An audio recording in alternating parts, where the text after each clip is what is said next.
Are you awake? I thought I heard you get up. Yeah, I'm awake.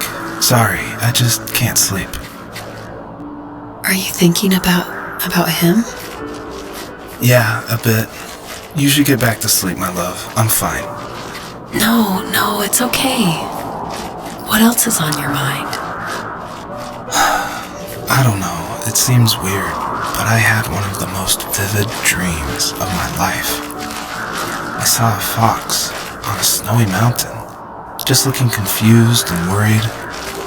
Those eyes, I can't get those eyes out of my head. She was running in the windy snow, looking for something. Do you think it has to do with you and what's been going on? I don't know. It was just a dream, Rachel.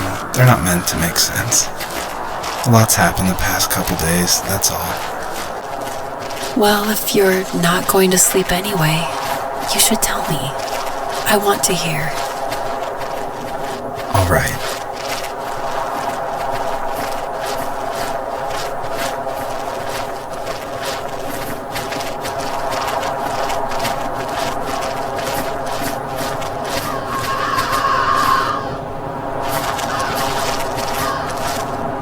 So, not far from her home, she followed that path to something unexpected.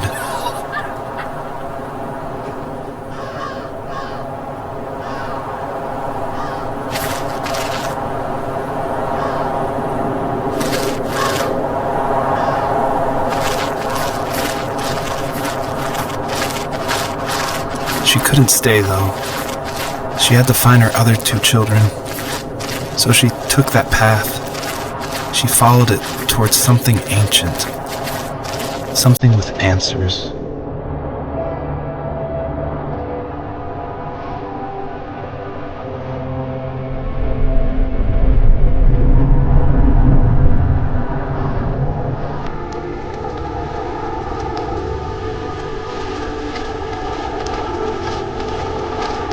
The fox looked high and low, searching for any sign of the cubs. Points of light showed the way to this ancient tree. It was as if each one had a story to tell, all their own. The land was trying to tell my story, too. It felt like I was right behind her the whole time.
Do you remember what my dad did for a living?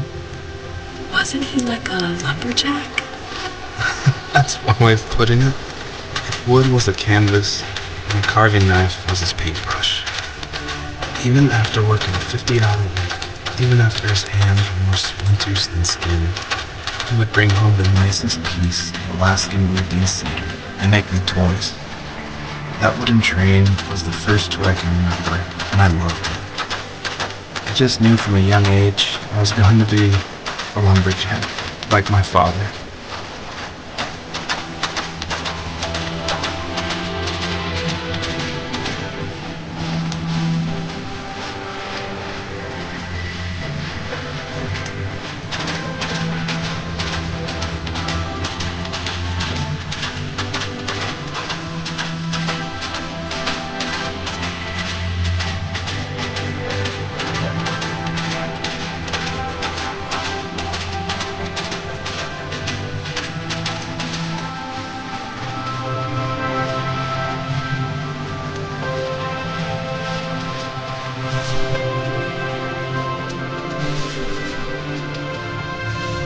As a kid, did you ever do show and tell in your class?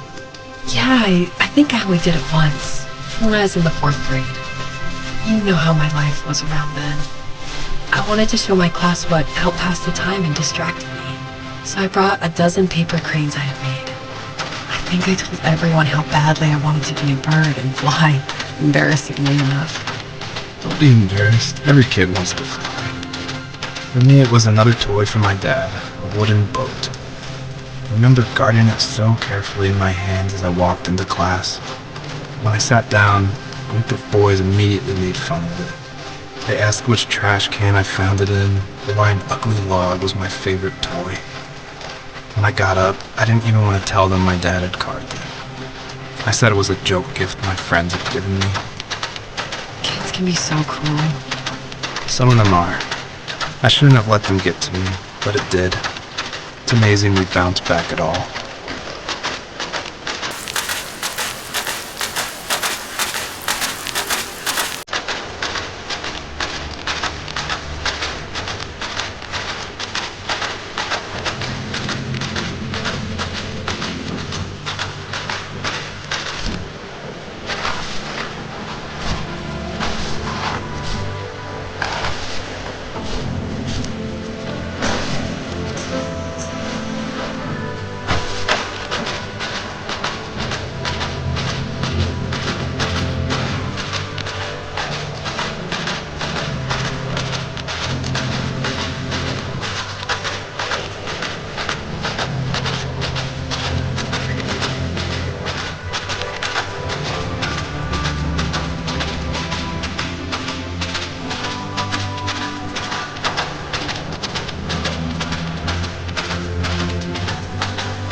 Usually those kids would leave me alone, but somehow they could tell I was different.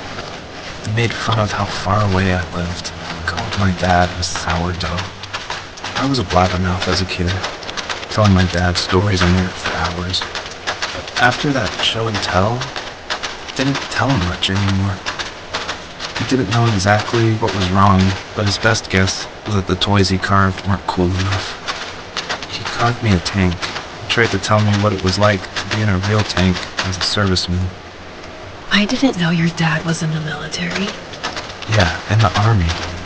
The sad thing is that I pretty much forgot me until just now. There's so much I still don't know about him.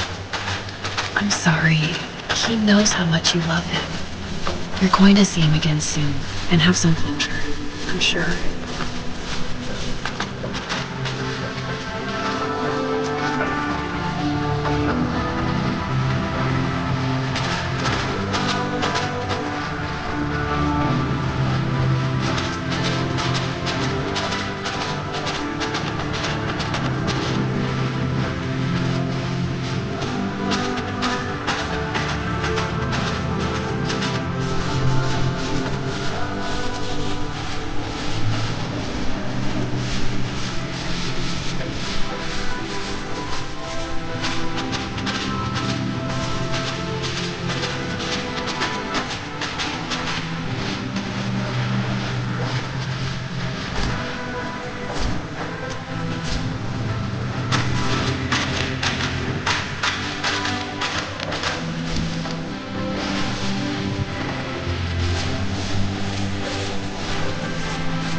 The older I got, the more I withdrew. I asked myself, why talk to anybody anyway?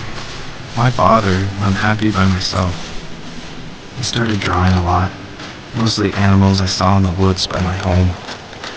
I then imagined designing my own hideouts with things like TVs and pantries full of chips and cookies. I think that idea of leaving home and drawing blueprints started my career. I found a lot of solace in that. I'm not surprised, but I did the same thing, you know? There's something special about having a place to call your own. And now look at us. Well, you count renting in Overpress City.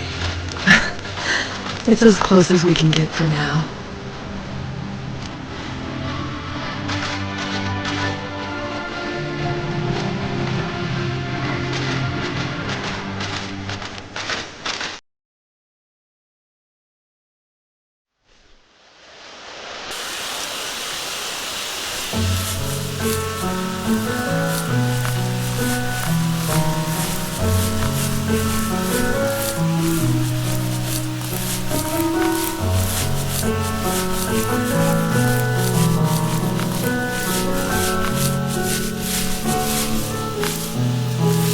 My teenage years were full of sketching, angst, and trouble. I wasn't popular or unpopular. Maybe just forgettable. I guess that gave me a sense of freedom, so I hung out with crazy kids, doing crazy things, even though I mostly just watched the chaos ensue. We did it all. Put fireworks in mailboxes, hide roadkill in people's garages, break windows of the barber shop in Anchorage. My dad was furious, but he was so busy working he couldn't do much to stop me from going out. I think being an adult means there's no one to stop you making hard decisions. He had to make a living, and he couldn't be in two places at once. Yeah, I realize that now. But at the time, I was sure he was more interested in growing his business than what was going on with me.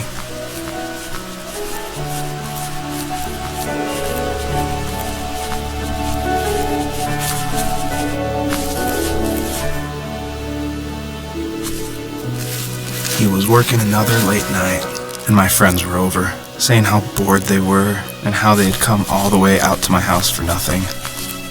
One of them mentioned how that old, ugly beyond belief truck was still in the garage, and how we should take it for a spin.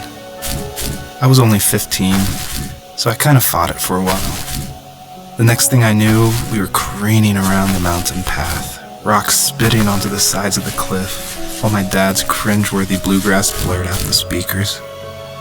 I drove while my friends were in the back of that yellow and purple truck, throwing beer bottles and trash at anything remotely interesting. Felt like I was soaring in the air with borrowed wings.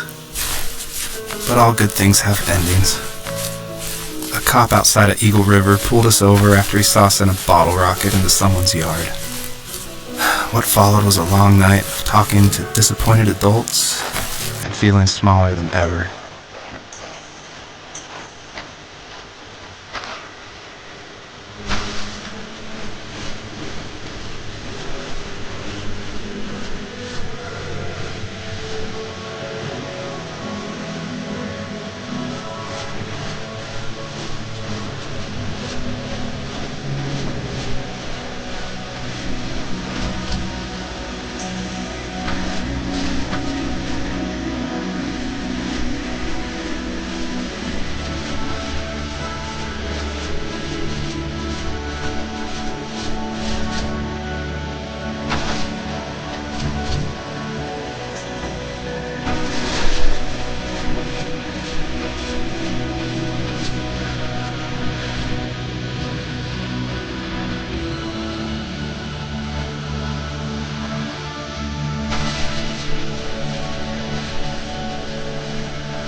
After he drove me home from the police station, I blew up at him, saying how I never wanted to be like him, how I was gonna be someone, leave that hick icebox for good.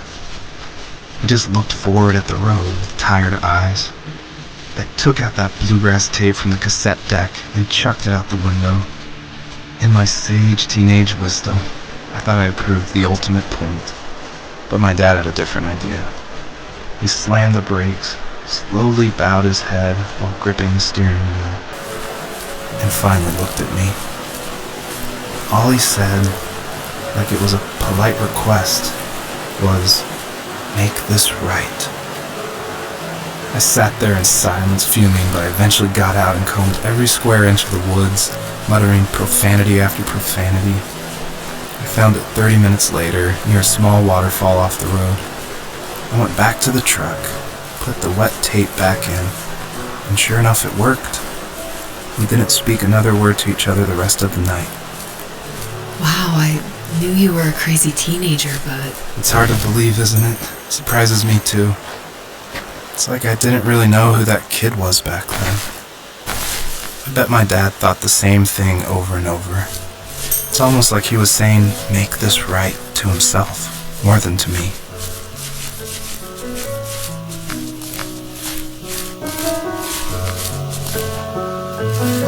If there was some way I could take my love of drawing and turn it into a way of escape, nothing would make me happier. I wanted to create instead of tearing trees down. I wanted to move to the lower 48, not because I hated it there in Alaska, but I hated the idea of it. It's like all of that spite inside me had created this monster which followed me around my whole teenage years.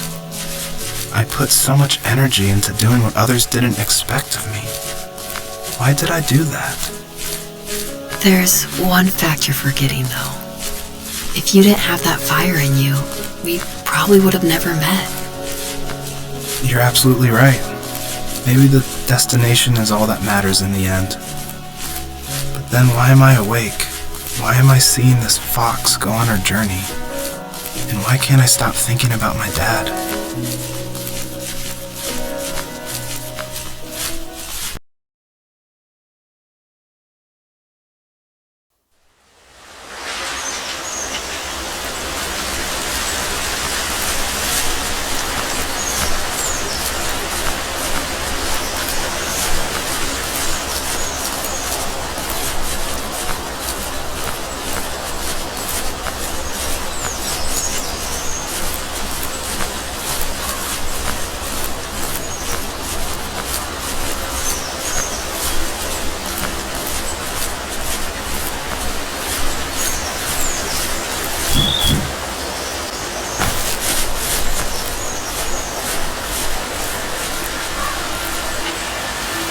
Even at my most distant, at the times when I detested him the most, he kept reaching out. For a year straight, he asked me every week when we were going camping. I thought he was just dense. Eventually, to shut him up, I agreed. We carried out the worn lawn chairs from the garage and set up a cinder block campfire at the site we'd always used behind the house. We walked down the mountain path, talking in the warm sunshine we only got a couple months of the year. Those 3 obsidian rocks shimmered alongside the shore, almost like sparklers pressed against a dark window. I'll never forget that wet stone on my feet, or how those massive mountains looked even bigger in the lake's reflection. I felt small, but grateful. As the sun set, my dad found something I hadn't seen for a long time. The tree where I'd made my first carving when I was 6. I hadn't even carved it. My dad had helped me, but I still called it my tree. Something about seeing my name there made me open up, and we talked about everything that night in that old camouflage tent. I told him how much I loved sketching and design, and how it would be a dream to study architecture in Seattle. I told him how I didn't get along with my friends much anymore, but that I didn't mind being alone. He told me he was there for me, and he joked that if all he had to do was write my name on a tree to finally get me to talk,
were happiest underneath the evergreens.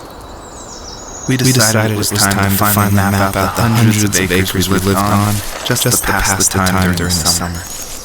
He was only free in the evenings, so I would spend the day wasting time on dial-up internet and sketching, and then we would rush into the woods, pen and map in hand, before evening fell. Sometimes the aurora borealis would cast a cold green glow on the mountainside, and we would finish our route underneath the twilight sky. Sometimes I was lonely during those summer days, but there was comfort in the routine. A lot of teenagers aren't looking for the daily grind, though. There's nothing wrong with wanting to get out, to leave your child at home. You wanted to progress, make something of yourself. Yeah, you're right. That house. I'm sure it's the same as how I left it. Then why does it feel so different? I doubt you're the only adult to look back and ask that question.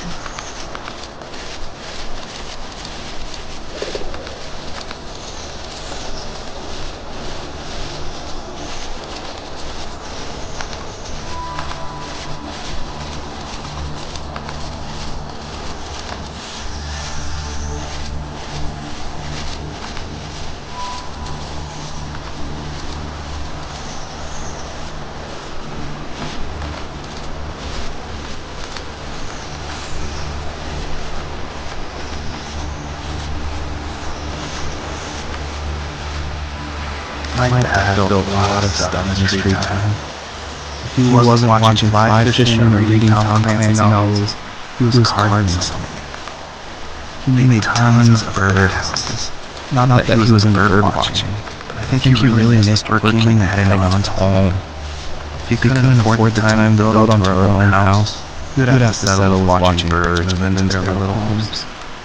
We kept an old mattress in that ugly yellow truck. So we would drive it deep into the woods, and then watch the birds fly under their houses while the sun set.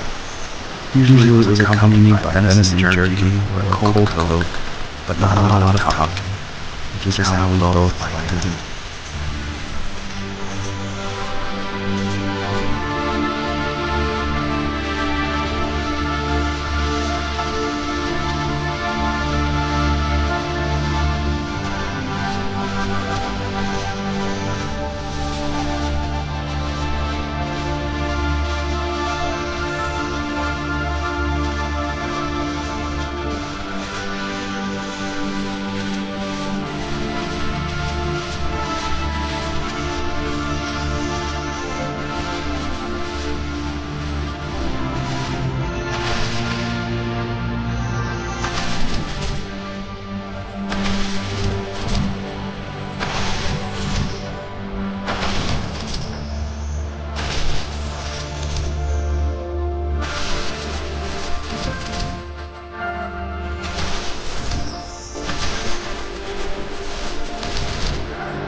stood nearby, unfazed, like nothing was wrong. My dad is dead, and he's never coming back, Rachel.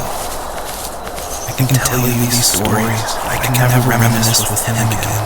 He can never hold a grandchild, and I'll never be able to have. I can never talk to him again, I'll never be able to say I'm sorry for everything.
I need to go to bed.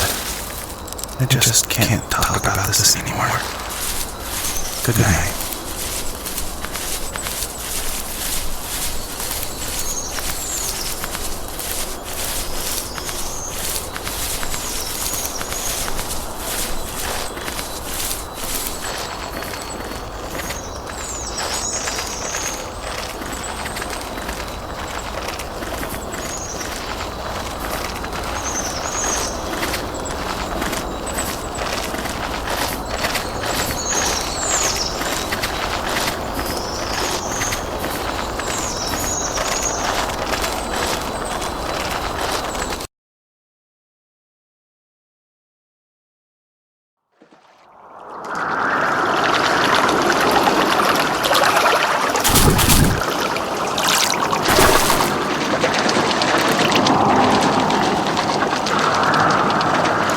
Joseph, you can't go to sleep feeling like this.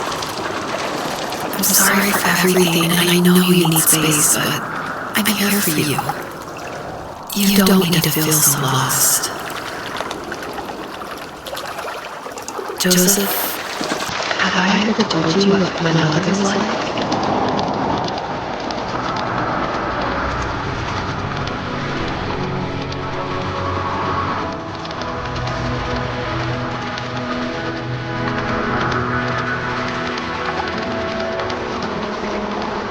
You know what it's like not to have mom at home. And you know how hard that made my childhood. What helped me was watching the birds in the morning before the school bus came. I felt like my mother was one of those birds. And it made me want to be free like her. My mom taught me how to hold her concretes while she was in the hospital. So I told myself I would hold one every day until I could fly myself.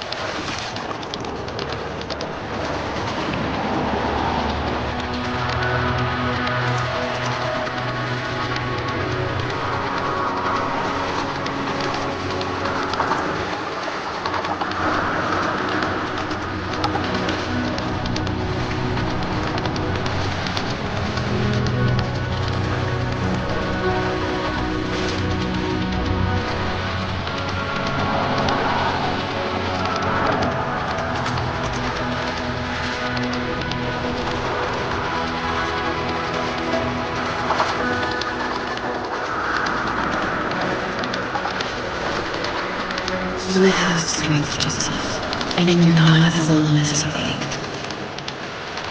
It's all just so pointless. Just waiting for life to happen. It's like having the home I always wanted just cursed out of my reach. Without being a parent myself. How did I do that when I couldn't even be a good son? I'm sorry. I know what you're saying. I just don't know how things will work out. These quiet hours will turn into years. We'll wonder which roads passed us by. And we'll forge a new road together. Besides, I discovered for myself that one fateful morning where any hopeful road leads to. There may be thorns in this, but it always leads to the same thing. And what's that? Family. I'm so glad that you're part of my family, Rachel. And I'm glad you're part of mine.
My dad was super supportive with my college plans.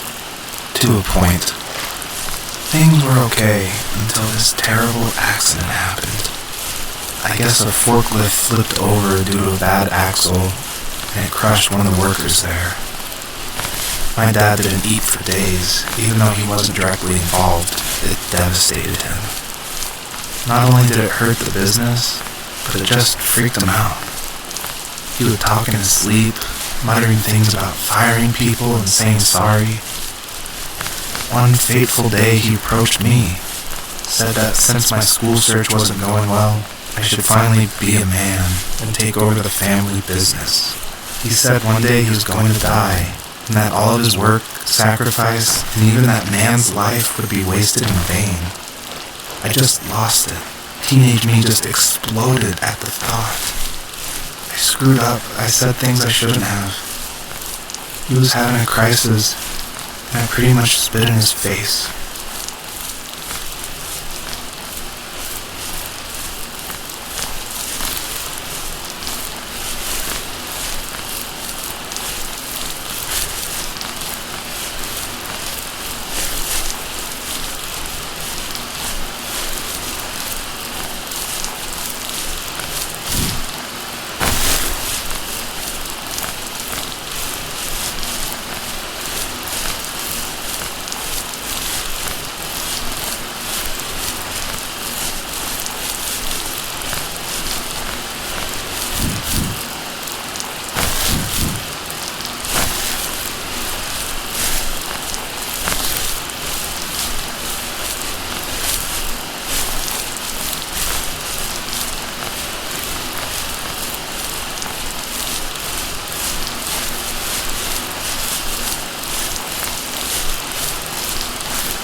Was that the last time you talked to him? No, I called on holidays, and he would call on my birthday.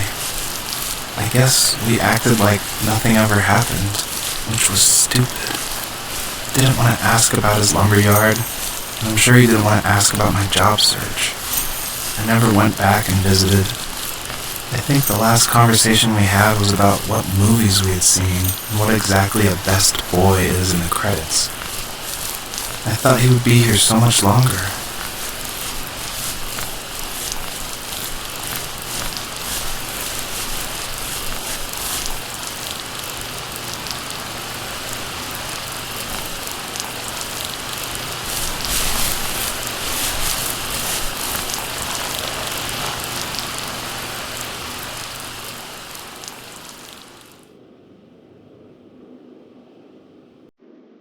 In the distance, the first tree illuminated the wasteland. She couldn't go home anymore. She did the only thing she was capable of. Moving forward. My dad died alone in the middle of the wilderness. I should have been talking to him more. We should have done a lot of things differently. If the first tree on Earth brought life with it, if it taught the birds to sing and fly and showed saplings how to grow, what could it do for us?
was a letter I received yesterday from a name I didn't recognize, with a quote I can't stop thinking about. Death is not the opposite of life, but a part of it. More and more, I'm realizing one important truth. Each of us have our own journey to the first tree. But sometimes I'm not sure I'm ready to take that first step. You already have my love.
I guess our journey was over. But I have no idea. It was only a dream. A distraction from tomorrow. I don't think dreams normally bring back to memory so many important feelings. Maybe it was just a dream, but it was also a gift. Yeah, I suppose. But tomorrow we're getting on a plane to the last place on Earth I want to be. The only person that would have made the trip worth it is gone. You're going to see him and be with him one last time before you say goodbye. I have one last quote for you by Emerson, sealed in an imaginary letter from me to you.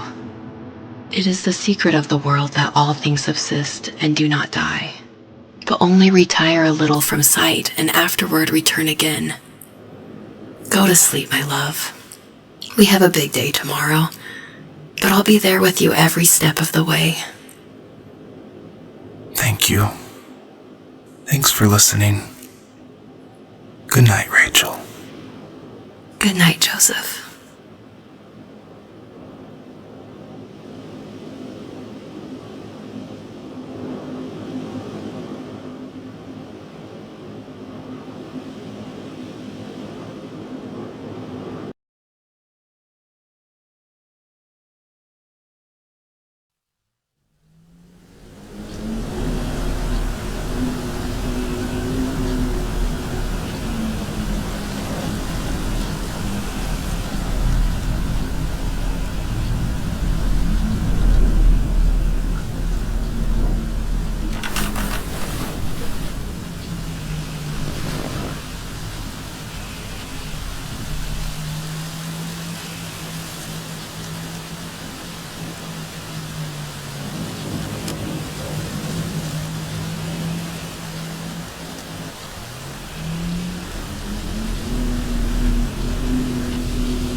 What the hell?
What is this?